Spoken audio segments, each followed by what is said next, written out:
Kalau ziarah kubur nak baca apa? Ziarah kubur. Baca apa? Ada yang ijma' ulama', ada yang khilaf ulama'. Yang ijma' ulama' ialah beri salam dan baca doa dan istighfar. Ijma' ulama'. Siapa di kepala kubur, hak pagar besar, Assalamualaikum, paling kurang. Siapa di tengah kat kubur ayah kita pula, kita nak ziarah, sekali lagi Assalamualaikum, 2 kali salam. Itu sekurang-kurang salam. Kalau kita nak khabar yang lebih baik, yang datang dalam hadis, lagu mana? Siapa kat pintu kubur, Assalamualaikum ya dara qaumin mu'minin wa inna insyaallahu bikum lahikun. Salam sejahtera atas kamu wahai negeri orang beriman. Aku dengan kamu pasti akan bersama juga suatu hari nanti.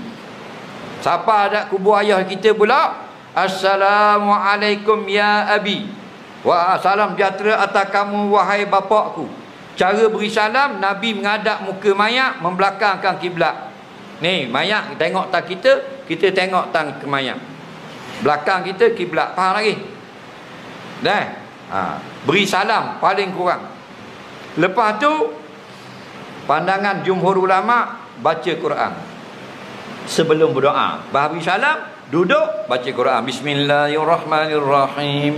Nah, baca qul huwallahu ahad atau baca Fatihah atau baca surah Quran dah, tidak wajib. Faham lagi? Lebih banyak baca, lebih banyak rahmat turun. Faham lagi?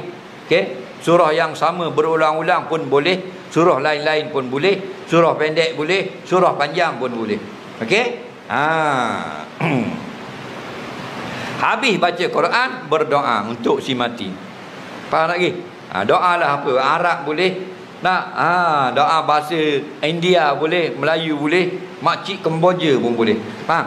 Semua boleh. Allah faham belaka. Okey? Kemudian bila kita nak balik, beri salam sekali lagi, sunat. Assalamualaikum. Boleh kata Assalamualaikum ya ahlal kubur. Dah mayat dengar tak? Mayat dengar. Mung je tak dengar dia jawab. Nampak? Nabi kata faradda alaihi salam. Lalu mayat yang kita ziarah itu pun menjawab salam kita. Faham? Kita tak dengar. Apa kita tak dengar? Kalau kita dengar jadi 2 mayat. Faham? Assalamualaikum ya ahlal kubur. Mayat pun jawab Waalaikumsalam. Lama muda hari kubur aku mang.